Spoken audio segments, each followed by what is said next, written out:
Je vous souhaite une bonne journée. Je vous souhaite aussi de bons préparatifs pour cette fête de Noël. Que le Seigneur vous bénisse, ainsi que les vôtres.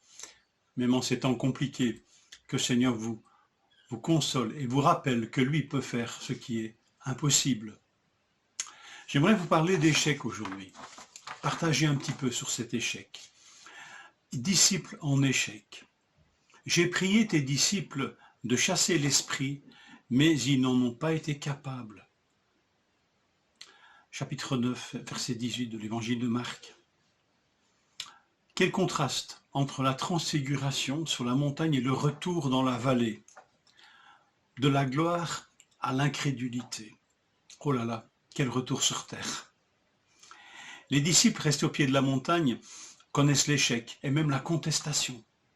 On dirait que les scribes ont pris l'ascendant sur eux, que la foule est en train de basculer.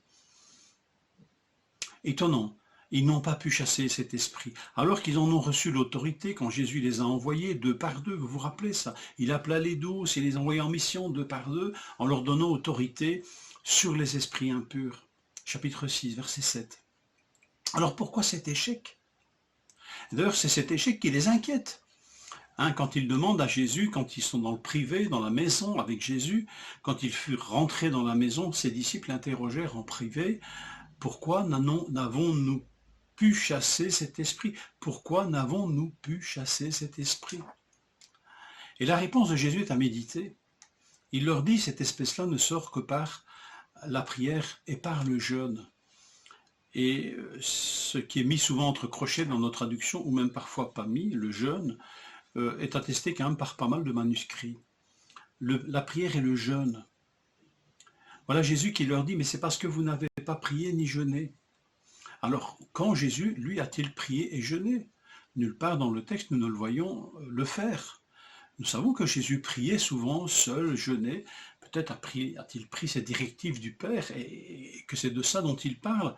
Mais peut-être parle-t-il simplement aux disciples pour leur rappeler que si lui, Jésus, chasse de sa propre autorité les démons, il n'en est pas ainsi des disciples, ce n'est pas un pouvoir en propre qui leur était accordé, ce n'est pas une possession définitive, c'est une autorité déléguée en quelque sorte.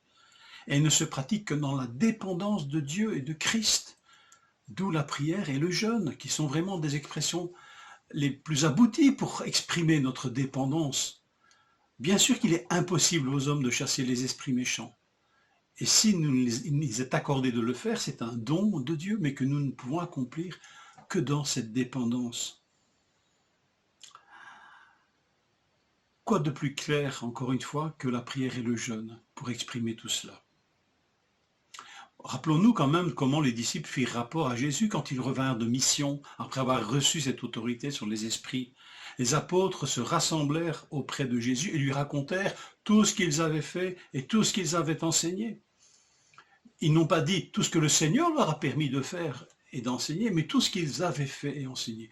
Voilà déjà les disciples, pratiquement convaincus qu'ils ont maintenant ces capacités pour toujours, et qu'ils peuvent les vivre et les exercer sans dépendance de Dieu. Jésus leur rappelle cela. Ce n'est que par la prière et le jeûne, dans l'humble dépendance de Dieu.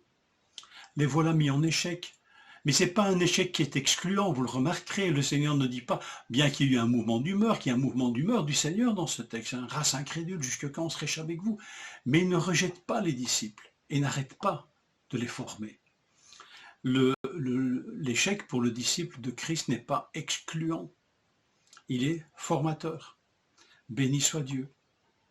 Ça, c'est une grande leçon. L'échec nous est permis. Et le Seigneur ne nous exclut pas de sa grâce et de toute relation avec lui à cause de ses échecs. Il nous forme. Et Matthieu, l'évangile de Matthieu, en ces temps de l'Avent, où nous allons vers Noël, peut-être nous donne aussi une autre explication, une explication supplémentaire à cet échec. Et voici ce que dit Matthieu, l'évangile de Matthieu, chapitre 17, verset 20. « C'est à cause de votre incrédulité, dit Jésus.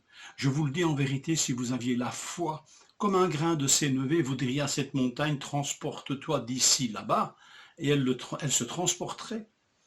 Mais rien ne vous serait impossible. Rien ne vous serait impossible si vous aviez cette humble foi. » Alors, l'incrédulité, le manque de foi, Rappelons-nous cette annonce de l'ange à Marie. Rien n'est impossible à Dieu. Et la réponse de Marie, je suis la servante du Seigneur, que ta parole s'accomplisse pour moi. Je suis la servante du Seigneur.